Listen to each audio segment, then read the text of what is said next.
చేస్తున్నారు. మొన్న కూడా ప్రకటన చేశారు, రేపటి నుంచి జనవరి నుంచి 3 నెలల్లో ఎప్పుడైనా తీసుకోవచ్చు అనేది ఒకటి.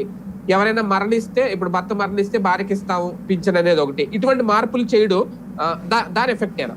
లేదు, ప్రతిపక్ష ఎఫెక్ట్ తో జరుగుతుందని నేను అనుకోను. ఆల్టర్నేటివ్ వాళ్ళ ప్లాన్లు వాళ్ళు చేస్తున్నారు.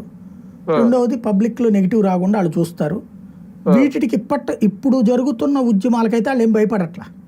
కాకపోతే అలర్ట్ అవుతున్నారు. మొదటి ఉద్యమంతో పోల్చుకుంటే ఈ దఫా మంత్రుల స్పందన ఎక్కువ ఉంది, పార్టీ వాళ్ళ స్పందన ఎక్కువ ఉంది, వాళ్ళ సోషల్ మీడియా స్పందన ఎక్కువ ఉంది రివర్స్ లో చేసే ప్రయత్నం. తద్వారా వాస్తవంగా చెప్పాలంటే వాళ్ళకి హైప్ ఇచ్చారు.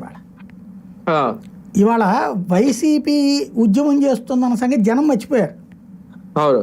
వాస్తవంగా నన్ను అడిగితే లిమిట్ అన్నట్టు వదిలేస్తే పెద్దగా పట్టించుకోరు జనం. అవును, అంతే కదా. అదే వీళ్ళు స్పందిస్తున్నారు అనుకోండి, అప్పుడు చర్చిస్తారు జనం.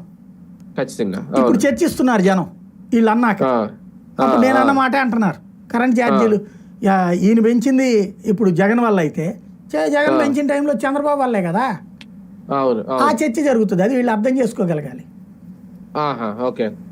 దానికైతే ఏం భయపడట్లేదు, అంతే, వాళ్ళకేం భయం లేదు.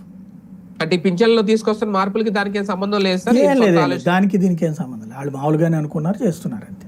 కానీ రేపు పొద్దున ఎఫెక్ట్ రేపు 5వ తారీఖున చేయబోయే ఉద్యమం మీద ఏమన్నా పడుతుందా? దాని ఎఫెక్ట్ ఏమైనా తగులుతుందా? వీళ్ళు ఇట్లాగే మాట్లాడితే కనుక నెక్స్ట్ కూడా సక్సెస్ అవుతుంది.